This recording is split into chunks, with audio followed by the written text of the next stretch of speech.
Hey guys, and welcome back to another video, and we're going to be entering into year number 3 of our Los Angeles Dodgers rebuild in MLB The Show 18. And to be honest with you guys, I'm not really sure exactly if there's anything necessary that needs to be done this offseason. I have a few ideas, but again, if those don't get done, it doesn't necessarily make us a weaker team. I am interested to see though, which may give us a better picture once we get into the re-signings of the players that are currently on the team, kind of who we're able to bring back and who we're not able to bring back, because the salary obviously is going to play a role there, and depending on that might give us a better understanding of any areas we need to shore up or make better. And I do, at the moment, have a few ideas, such as like a potential 5th starter if we want to move on from Stripling. Maybe a few, or 1 or 2, maybe relievers, depending on how we feel about all these guys that we have already. I don't really want to hold on to Jones, so definitely maybe pick up another reliever if there is one available. And that's really it as far as I can tell. I mean, the only other thing that we might do would be to move on from Muncy, but he's only got under 3 years MLB experience, so if we did move on from him, it would probably have to be through a trade. And we could always bring up Orf, or we could look to potentially, maybe we don't re-sign Nunez, but I'm kind of on the side of re-signing him again. But we would just need to go out and find another bench or utility bat player, I should say. But yeah, there's not really all too much that really needs to get done here. I think, again, a lot of it depends on who we're able to bring back. So let's get into that. We'll see kind of where we go there, and once I finish up the re-signings and seeing who we're able to bring back initially, I'll update you guys on everything that's going on. So there's only 4 guys with expiring contracts who could become free agents this year, which was nice to see. I did expect it to be more. And those 4 guys, of course, are Nate Jones, Daniel Hudson, Eduardo Nunez, and Will Smith. Now, we're not going to offer a deal to Daniel Hudson. He's kind of been hanging out in the minor leagues for us the past 2 years. And, we just have a decent amount of guys who are higher rated than him in relief pitching. So, he's really not going to be any, he's not going to play a part at the major league level for us. So we're going to let him walk. Jones, he's probably going to continue to decline, and he really did not do well for us last year, which was a little disappointing to see. I had hoped he was going to do a little bit better, but, that's kind of the reason I signed him to a 1-year deal, just in case. So we are going to let him walk as well. That leaves Nunez and Smith, and we're going to offer Nunez a 2-year deal because, he's still developing. He's a really, really solid player to have on your team, and especially in that utility role. He can start, he can play off the bench, he plays a lot of positions, he's got good contact, good vision, good clutch. Like I said, really nice player to have on your team, and we're going to hold on to him for a few more years. And then that leaves Will Smith, who is trending down a little bit, but he's only 30, and I'd rather hold on to him in case he does do well, because I'm a little unsure about Goodell. I'm a little unsure about Hunter Strickland. We're losing Nate Jones, so to have Smith there in case he does do well, that'd be great. Just kind of as a backup. If he does do good, we'll definitely have him in the major league roster. Otherwise, if he doesn't, we can always move on from him throughout the year, or let him walk at the end of the year. So there's really nothing. It's not going to hurt us to re-sign him. So we're going to be offering him a 1-year deal. So that does it for the players that we needed to address to start the off season. I'm going to go into the tendering of the contracts. It sounds like a big event. No, I'm going to go in and tender the contracts to the players that need them, and do the arbitration as well. And I'll probably meet you guys at the beginning of spring training like usual, and update you guys on signings, anyone that we may have let go, and just my ideas on the roster, kind of an overview, and we'll look into trades before the season starts if there's any that need to be made. So I will meet you guys on that screen in just a second. Alright guys, so here is the roster at the start of spring training in 2020 now. We're going to be starting year number 3, as I mentioned in the beginning of the video. And the offseason really wasn't that busy for us. We did make one signing in a reliever in Liam Hendricks. So he has the potential to close, but we really don't need a closer, but he is a really nice piece to be in that bullpen, maybe towards the back end of it. But he was really the only major signing that we made. We actually lost a lot of guys, or we let them walk, guys that were both on the 40-man roster and guys that were kind of just organizational depth, but all of them have played in the major leagues, or had played in the major leagues at some point. So the salary that they wanted was more than I wanted to pay them, and they really weren't going to be at the major league level for us, not to mention we really didn't have much room for salaries. We are already a little bit over the cap, so like I mentioned, we really didn't have any room for that. But out of the guys that we lost or let walk, it wasn't really anyone of too much importance to us. We lost a backup catcher in Gale, who was kind of like the 4th catcher on the roster. We lost Solano, who was of course a backup infielder. Singrani, who wasn't even on the 40-man roster, but the reliever. So hopefully he'll get a chance to play a little bit on another team. And we also lost Ryu, who was on the 40-man roster. It was kind of like that 6th pitcher for us, but he really wasn't going to get a chance to play too much at the major league level for us. So it's probably better that some of those guys got to go to a different team, get some playing time. We picked up about 10 to 12 players just for organizational depth, and just to fill in those spots that we may have lost. So we were down to I think 74 players in the organization. So now we're back up to 88. But yeah, no one of any importance there. Just again, kind of depth pieces. But yeah, the roster as of right now is pretty solid in my opinion. We're pretty good on pitching. We have enough relievers that are at least an 80 overall to fill out our bullpen. We got a really nice starting 5, even though we had the opportunity to sign Garrett Cole, but again with the salary we weren't able to. So I was kind of, I tested it like to see if it was possible, because I would have let Stripling go or traded him away and had Cole come in here, and that would have been a pretty nice starting 5. But we're good with Stripling for now. So hopefully he can do a little bit better than he did last year. And then on the offense, we still have Grandal and Barnes behind the plate, Bellinger, Muncy, Turner, Guerrero, Nunez, and Seager on the infield. Gavin Lux, Nate Orff, and Tyler Colvin will kind of be depth pieces and start out at AAA.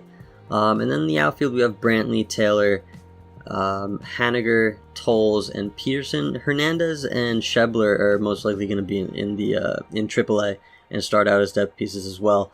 I actually was interested in also not just Cole, but I tried for Rizzo too, just to see if it was possible. But I wasn't able to do that.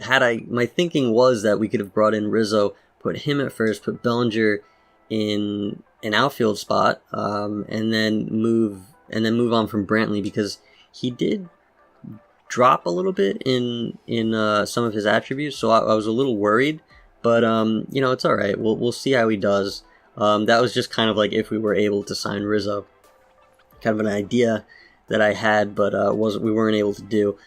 So we do still have Brantley, obviously, and the only 2 areas that might be something we want to look at to not even sure up, just make better if we can, would be that 5th starter spot. If we don't want Stripling, we can look to get another starter. And then another one would be Muncy, because we have Bellinger Turner, Guerrero, and Seager all playing the infield spots. We have Nunez as a pretty solid utility / bench piece. Muncy might not get a lot of playing time, and he didn't really hit for much average last year. I'm worried that he might not do too great. So he is pretty angry that he's not playing, but we really don't have a lot of space or room to get him in there. So if we want to trade him, we could always find another piece to bring over in return. We could move Orf up to the major league level. We have some options there, but that could be another move that we might look to make.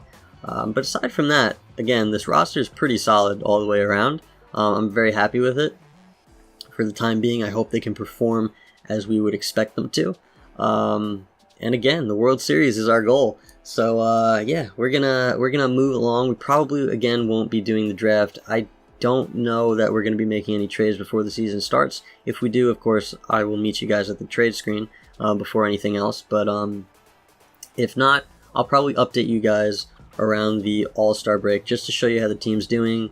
Any All-Stars, anyone who's having really solid years, anything like that, and then we'll move on to the trade deadline from there. So yeah, that does it for the roster. Pretty solid roster in my opinion going into the season, and hopefully we can push very deep into the playoffs. Alright guys, so we made it to the All-Star break and we're sitting at 64-34 on the year, which is good for first in the division, and we're having a pretty solid season so far. For the most part, month by month, we've had good records. The only time that we struggled a little bit or fell back down to earth was in June. We had a record of 14-14, but then we really picked it up right before the All-Star break, moving into July, and we went 10-1 to finish out off the first half. So again, a very solid year all the way around. Now, before the season started, I didn't end up making any trades. I was very comfortable with where the roster stood, and I really didn't have any confidence that any trades would necessarily make it better. And honestly, I was a little worried about potentially making a trade just to make one and have the potential of maybe upgrading a spot on the roster just to have it kind of backfire. So I didn't want to really do anything. Now, to jump into the roster, everyone for the most part is actually having a very nice season. As you can see, Kershaw, Buehler, Maeda is the one guy in the rotation that's struggling a little bit, but he is rated 87 overall, so I'm not really sure that I want to necessarily make a trade.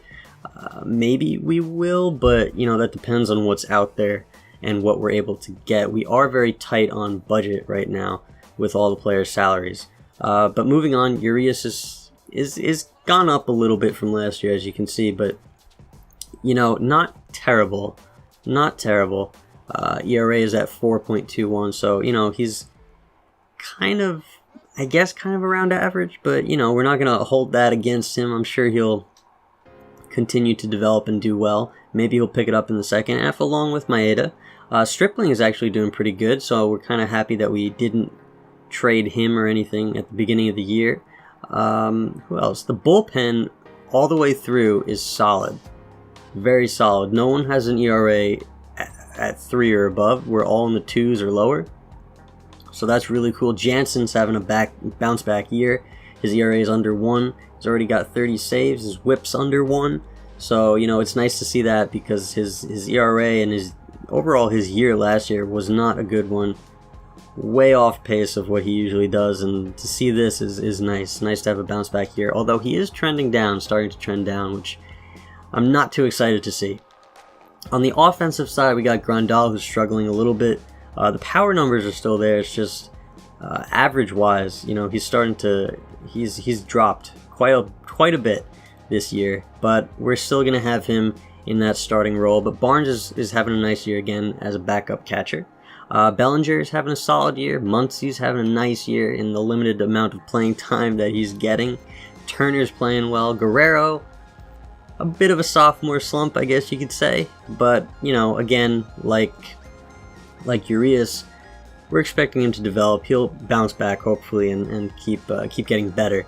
That leaves Nunez, who's also having a very nice year off the bench. Seager, again, we'll get into the league leaders or all-star all-star representatives for our team in just a moment. But Seager's having a very nice year. He's actually so far in first place in the MVP race. I know it's very early to be looking at that, but so far he's number one there, so that's really nice to see. Brantley is doing pretty well. Peterson's doing nice so far. Again, limited amount of playing time, but as I said, so far he's having a nice year. Haniger is doing well, not as good as last year, but still a very solid player for us. And Tolles is he's not doing bad, but he's not doing great. But so he's a solid guy there on the bench and in the backup outfield role. Taylor is struggling a little bit, so to discuss the trade options that we might look to make. I mentioned the starting rotation and maybe a fifth starter, but I'm kind of hesitant to trade Maeda due to his overall rating. But the one trade we may look to make at the deadline is for another, actually not for another outfielder. My thought process was we can trade Taylor and maybe look to get a first baseman and then transition Bellinger to center field because he can play the outfield. So that may be the one thing that we look to do at the trade deadline, but we still have a little bit of time, and we definitely would have to go in and look and see if there's anyone that we're going to be able to get if we try to make that trade. So no promises on that just yet, but we will look into it for sure. Now to jump into really quickly the league leaders. Seager, I'm not going to scroll through here, or I will scroll through here if you guys want to see who's leading the league in different categories. But Seager is doing a crazy job this year at playing some baseball, playing some good baseball. He's leading the league in RBIs, runs, hits, average, walk, on-base percentage. He's second in OPS. He's leading the league in WAR, and he's third in home run total. Not to mention, like I mentioned earlier, he's first in the MVP voting, as you can tell why. And he's also actually in the home run derby. We didn't play it, but he was in the home run derby with his, I think it was 24 homers. So, again, he really is having an MVP season if he can just keep this up moving forward. Now on the pitching side, Kershaw's first in ERA. Stripling, as you can see, has the least amount of losses in the league, which is a nice category to be leading in for sure. Kershaw's also first in complete games, first in innings, and third in WAR.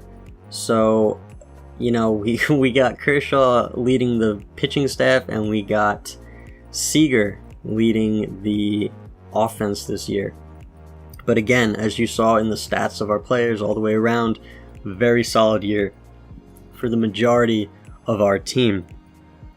Now, I'm just trying to think if there's anything else I want to let you guys know about. The All-Stars. It is the All-Star break. That's where we stopped. Alright, so the All-Stars. We had a couple of them. In the NL, we did have Kershaw starting the All-Star game for the NL here with the 2.09 ERA and the 12.9 win-to-loss record. We also had Hendricks, which is proving to be a very nice pickup for us. Going a lot better than Nate Jones did for us last year, so it's very nice to see that. Hendricks is also obviously elected into the All-Star game. Jansen as well. And then the only guy I believe on the offensive side, if you can take a guess, is Corey Seager. But yeah, we definitely have a couple guys who are doing nicely as well. They just didn't make the All-Star team, like Bellinger, Turner, Haniger, Brantley. A lot of guys are having nice seasons for us. So again, very good to see. Very excited about this season and the way it's going so far. Hopefully it'll continue like that, moving throughout the rest of the year and into the playoffs. I have a good feeling. That this could end well this year. So we'll see about that. But again, yeah, we're gonna end it there for this part. Next up, we're gonna be looking for that possible trade. So I'll meet you guys back at the trade deadline in just a few seconds if we do make the trade. Otherwise, I'll meet you guys at the end of the year. But yeah, I'm going to be looking to see if we can find a potential first baseman and see if we can get that done, because that would really shore up the lineup and the offense on this team and really make it so that we really have no weak spots, which would be awesome. So yeah, just give me a second to check for that, and I'll meet you at one of those two screens in just a moment. So like I mentioned just a few moments ago, we found a deal for a first baseman so that we can move on from Chris Taylor, who is starting to trend down and is struggling a little bit for us this year, and we can move Bellinger into the outfield and, like I said, pick up a first baseman. Now, we're going to be trading, of course, Chris Taylor, who is 29 C potential 85 right now. He is trending down, so knowing he's a player that does tend to trend down a little bit quicker, I am not really looking to hold on to him for much longer, so it is good to trade him at this point, I think. We're also going to be trading away Vladimir Dominguez, who is a right fielder, 23 C potential 57 overall, so we're not really losing that much in him. And we're also going to be moving on from Angelo Mora, who is someone just to kind of put in there to get the deal to go through, who is 27 C potential 68 overall. And in return, we're going to be picking up Jose Abreu from the White Sox, who is a very solid player, very solid offensive player. He does struggle defensively, which I saw, and I was a little hesitant at that point, but the only other option that I really wanted to look to get was a Twins first baseman in Bobby Bradley, who really consistently develops into a nice player. The only thing that kept me from choosing him was his hitting versus lefties. Now, he's still developing, so I didn't really want to pick him up just yet because we really want to shore up our lineup as best we can, and I feel like Abreu does that better for us at the moment. Now, Abreu's contract is expiring at the end of the year, so we most likely will not be continuing or holding on to him, I should say. So in the future, moving forward, we can always target Bradley to bring over as our first baseman and move Bellinger permanently into the outfield. So I do think that this trade is good for us. In Jose Abreu really helps us solidify that lineup, helps our team overall. Of course, the defense might come back to bite us a little bit, hopefully not that much, but it is a risk I'm willing to take at this point. And hopefully he can help us get to where we want to get and get that World Series championship. But yeah, we're probably going to move on from here, make no more trades at this point. I know there was a potential trade that we could have made for another starter, but I really don't want to move on from Maeda just yet. And nobody else really needs to be traded. Everybody else is performing pretty well. So yeah, I think that'll be that. Hopefully, like I said, Abreu really helps us moving forward, and I'll meet you guys at the end of the year next, and we'll see where we are at that point. Alright guys, so we made it to the end of the year, and the Dodgers finished the season going 109-53, which was good for a .673 winning percentage. So we had a very solid year all the way around on the team. We're still ranked first overall, and we were actually one win shy of the mark that we set in the first year of this rebuild. And I was pushing so hard to try to hit that and surpass it in the last month, but we just came up just short. But that's okay. It's still a very, very dominant season by the team. The Giants won 91 games and still finished 18 games back, but they did make the wild card, and they're going to be taking on the Nationals. Now, the winner of that game is, I think we're going to be facing them, because I do think we have the best record in baseball. Yeah, the Red Sox are the only other team with 100+ wins, but we do have the best record in baseball and the best record in the NL. So we are going to be taking on the winners of the wild card game here between the Nets and the Giants. In the Central, the Cubs won it, and in the East, the Phillies were the winners. For the AL, we're going to have the Yankees and Royals taking on each other in the wild card game there. And the Astros won the West, the Indians won the Central, and the Red Sox won the East. Now, for the awards, it was mostly all about Corey Seager this year. He did get the MVP, so he really kept up that level of play that we saw him with around the All-Star break, and really finished strong down the stretch for us. He did finish with a .332 average, 41 homers, and 120 RBIs to get the MVP. He also won the batting title, and I believe there were two more in Silver Sluggers. yeah, Bellinger won the Silver Slugger. He had a very nice season too. Him and Seager, of course, won the 2 Silver Sluggers there. So into the league leaders, I'm just going to go through this really quickly. And yeah, I'm going to tell you everything about Corey Seager here. Now, Corey Seager led the league in batting average, hits.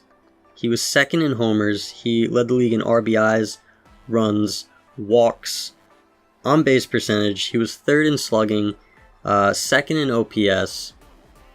He led the league in WAR. And then, of course, to note Bellinger's nice year, he was 4th in homers, 7th in RBIs, 4th in runs, 4th in slugging percentage, and 4th, I think, in OPS. So really solid offensive years between the two of them, especially for Seager. On the pitching side of things, Kershaw was our #1 pitcher, of course. Another dominant year by him with a 4.5 WAR, which was good for 5th in the league. He was 4th in WHIP. Anything else? He led the league in innings pitched, and he was up there in complete games, of course. Urias, I feel like I'm pronouncing his name wrong. Excuse me. Is it Urias? I think it's Urias. The accent goes on the I. I'm not entirely sure, but he had a very nice year too. 2 complete games. He also was 6th in the league in strikeouts. Buehler was up there with over 200 strikeouts as well. And Kershaw and Urias had 2 shutouts apiece. And Kershaw led the league in ERA, as well as wins, which he was tied for actually between Strasburg and Nola. But Urias was right there with 17. Buehler, you can see on the bottom, with 14 wins. Maeda led the league in losses. Again, that's a very nice area to lead the league, of course. And in saves, Jansen was 5th with 46. So a very nice year, as I said, all throughout the entire roster. No areas really where there was any weakness for the most part. I forget if I mentioned it, we are still a little bit lower in rating for the team as a whole. I'll show you guys quickly in defense and speed. I'm not so much worried about the speed. I am a little worried about the defense. So, moving into the playoffs, we'll see if that affects us at all. Hopefully not that much. But to jump into the roster real quick, we know Kershaw had a very dominant year. Urias as well. He really came down. Well, actually, he went up a little bit from last year in ERA. But the year before that, the past 2 years, he's done very well and really shown us the type of pitcher he can be from what we saw in 2018. So it's really nice to see that from him. Buehler had another solid year. Maeda actually brought his ERA down over half a run in the second half. He is trending down a little bit, but he had a very nice second half of the year. And Stripling, not a bad year by Stripling. Solid year for him. ERA is under 4. You'd like to see that whip a little bit lower, but nothing too bad. He had a very, very solid year, like I said. In the bullpen, we had a pretty shutdown year for our bullpen. Miller with a good year, a little bit rough of a second half. His ERA went up. I think it was in the low 2s. You guys saw what it was around the All-Star break. I think it was in the low 2s or the high 1s. I forget what. I'm looking at so many numbers. But yeah, he definitely struggled a little bit more in the second half, but not a bad year, of course, by any means. Hendrick was a really good pickup, like I mentioned, and I'm really happy we got him. He had a very solid year, as well as Law, Garcia, and Sierra. So, again, the entire bullpen really doing well, and maybe working off of each other. Strickland with a nice year. His ERA last year and the time that he played was over 6, so it's good to see it under 3 this year. That was a very, very big jump down. And Jansen with a bounce back year with a 1.28 ERA. I think he had 9 blown saves. I checked that just a moment ago, and 46 saves. So very solid year for him. On the offensive side, we had Grandal, who came back with the power, raised his average a little bit in the second half. So a very nice year for him. Barnes was a solid backup behind the plate as well. And Bellinger, he kind of gets forgotten about a little bit with the year that Seager had, but a very nice year by him too. If Seager wasn't, well, I don't really know what everybody else in the league did, but Bellinger could have been in that MVP race for sure. 314 average, 35 homers, 101 RBIs, and runs scored. Very nice year by him. Abreu came over, and I think he struggled a little bit on our team, but he's still trending upwards. I'm not really worried about him. I just hope that he doesn't slump too much in the playoffs. But a very nice first baseman for us. Now moving into the middle of the infield, we got Muncy having a nice year for the amount of playing time that he had, but definitely a little bit of a bounce back year from last. Turner is trending down now, very noticeable in his attributes at this point. He did struggle a little bit more in the second half, but again, he finished the year with a very nice offensive line with 290 average, 21 homers, 150 plus hits. Not a bad year for him. An on base percentage of 380. So, had we been moving on past this year, which I'm pretty sure we're not going to, we probably would move on from him. Nunez had a very nice year, hitting 312 in a utility/bench role. And Guerrero Jr. really bounced back in the second half. He was hitting like 235, I think, towards the end of July. So getting that average up to 287, that's crazy. I don't know. He must have been really. What am I trying to say? He must have really been on fire in that second half. Seager, of course, we know had the MVP year. Brantley had a very solid year in left. Peterson had a nice bounce back year for the amount of time he was playing. That's good to see. And then Andrew Tolles really actually bounced back a little bit in the second half. I think he was hitting 250, but he had a nice finish to his year. And Haniger too had a very nice season. Hit 303 again. He was a little bit down around the All-Star break from what we saw last year, obviously, but he kind of brought it up and raised his game a little bit in that second half. So overall, as I've mentioned probably 3 times now, a very solid year all the way around throughout the roster for the LA Dodgers. Now hopefully we can keep this going into the playoffs, as we really aren't looking to get eliminated for the third year a little bit prematurely. So now moving into the division series, we're going to be taking on the Giants, as I just mentioned. Kershaw is going to be going up against Bundy, and oh my god, could this game be any tighter, any later? Oh, we held on for the win. Alright, so we're up 1-0, we're up 2-0, shutting them out in back-to-back games, and we have swept the series from them. Very nice job. Alright, a little bit of a stress relief there. Now moving into the NLCS, we're taking on the Cubs. As a whole, the Cleveland Indians and Boston Red Sox moved forward. Houston Astros and Yankees were eliminated, as well as the Phillies and Giants. So taking on the Cubs, I think we took on the Cubs in the NLCS last year, actually. So let's keep our fingers crossed that we can get past them this year. We took Game 1, we lost Game 2, took Game 3. Ooh, get the cycle. We won Game 4. We're up 3-1. Did Guerrero get the cycle? We have to check. He needed a homer, right? Came up a homer shy. So close. He's so good, though. Now moving into Game 5. Can we do it? We did it! We have beat the Cubs in the NLCS, and we are moving on to the World Series. Finally! Now we just gotta win this one. Who are we gonna take on? The Cleveland Indians or the Boston Red Sox?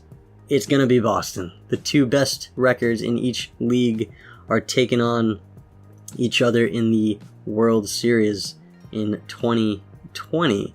And we're going to try to be the winners of that series. We're going to try to come out on top. So for the first game, we've shut them out. We won 1-0 in the first game. So we're up 1-0.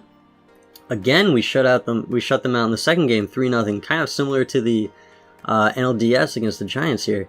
Pretty exact. So we're up 2-0. We're up 3-0 with another shutout. Oh my god! Has that ever happened? A complete shutout in the World Series, like not letting the other team score any runs at all. That would be insane. So we got Walker Buehler. We're gonna quick manage this one. in case we do win. So we got the Dodgers, of course, against the Red Sox. Walker Buehler is starting for us, and we're going up against Chris Sale, so it's going to be a tough one, but hopefully we can pull through and sweep the World Series from the Red Sox.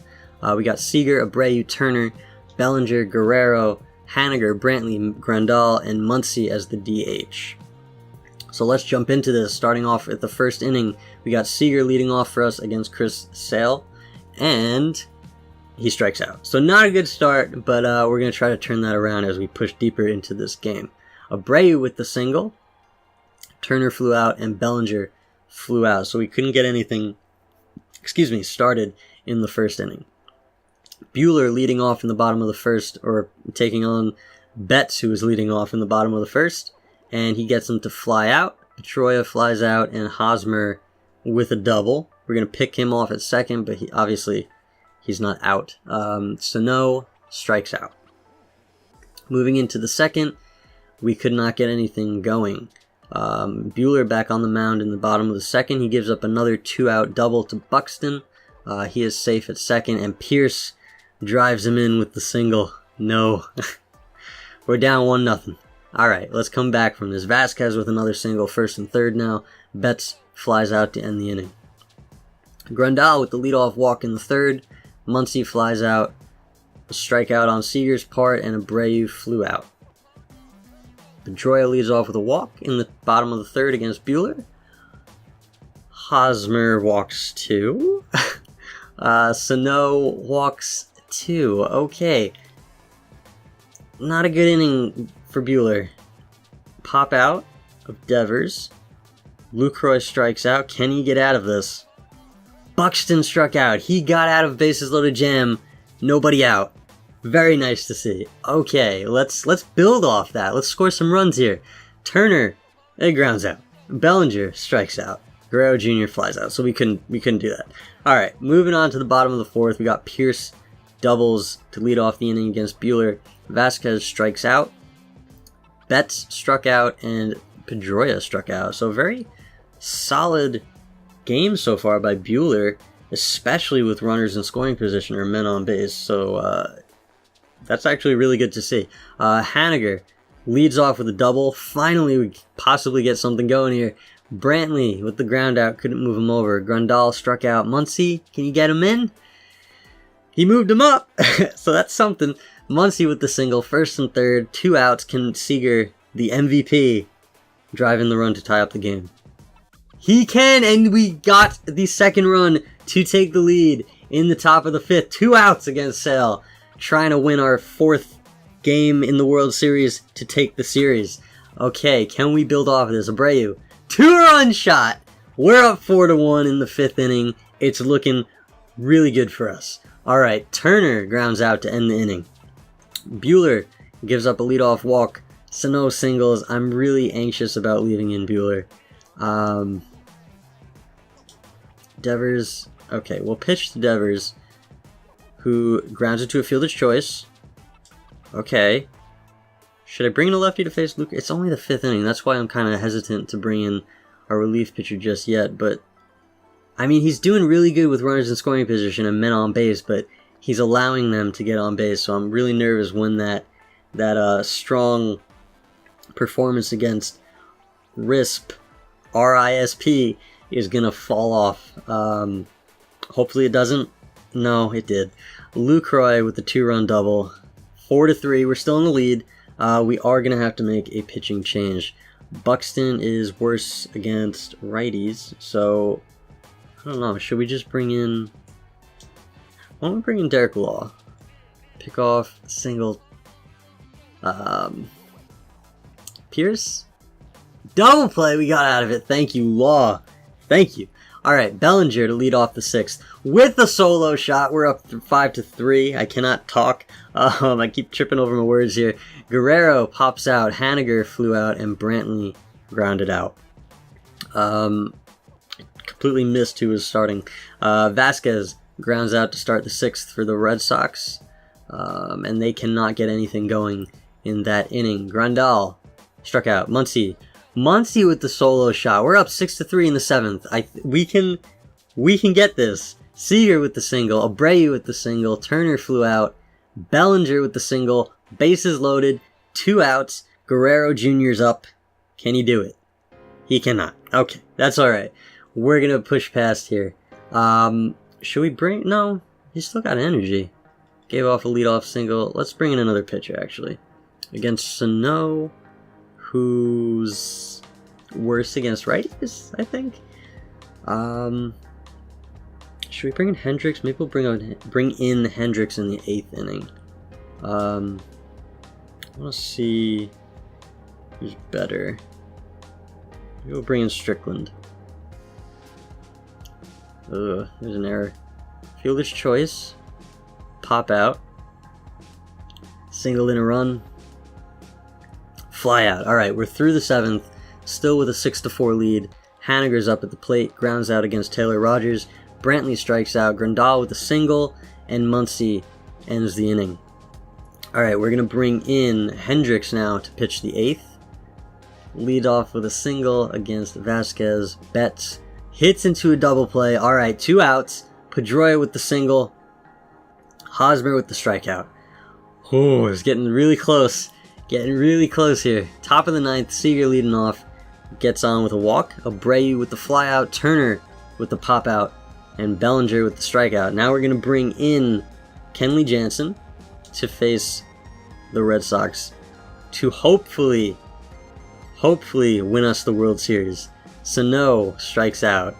Devers grounds out. And we are going to enter the game to try to get this last out and get the Los Angeles Dodgers their first World Series championship in 32 years. Had to do the math in my head. Yeah, oh man, we're really close. 1 out away. Can we do it? I think so. I think we can do it. I had a good feeling around the trade deadline with how well we were playing, and it looks like it's gonna work out for us in the end. Alright, so we have Lucroy at the plate, facing Kenley Jansen. 1-2 count.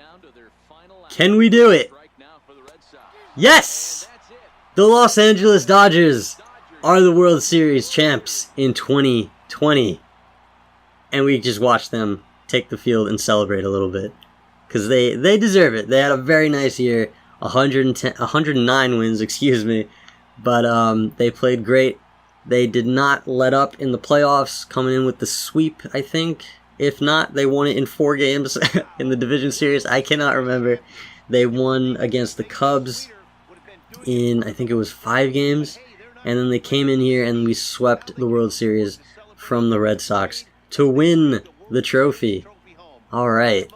So, that finishes out the Los Angeles Dodgers rebuild, I think. I probably am not going to continue it, especially since we won the World Series. I think I was going to do a 4th year had we not won the World Series, just to go one more try at it. But luckily we did. We like I mentioned, we swept the Red Sox in 4 games to win the trophy. And who actually won the playoff MVP was Jose Abreu, so he did not let up. Or I should say, he did a lot better in the playoffs. I was worried he was going to slump in the playoffs, but he did not. So in the World Series, wow, Abreu won the World Series MVP too. Awesome. That's really nice to see. All right, how can we move on from him at this point? Because that was going to be my plan. We were going to move on from him and then target to pick up, what was his name? Bradley. Bobby Bradley off the Twins in a trade and be our future first baseman and keep Bellinger in center. But, you know, I might continue this on my own a little bit, but, you know, it's a little bit tempting to not move on from Abreu at this point. But a very good series. A very good year for the Los Angeles Dodgers, winning 109 games to win the World Series, sweep the Red Sox in it, and yeah, finally got that trophy. After 32 years of a drought, we were able to get them that championship. So I hope you guys enjoyed this video. I hope you guys enjoyed this entire rebuild. Make sure to like the video if you enjoyed it. Make sure to leave anything in the comments, any tips, any advice, anything you want to see, anything you want to see differently. You know, I'm open to changing up anything that you guys might want to see differently. As for, yeah, if my mind is going a little bit quicker than my words can come out. But if you guys want to see more content like this, feel free to subscribe below and hit the bell notification icon, and it'll let you know, of course, when I upload more videos. Again, I hope you guys really enjoyed this video. It was a lot of fun to see the Los Angeles Dodgers finally win it. And until the next video, or until the next series, I should say, I hope you're all doing well, and I will see you guys later.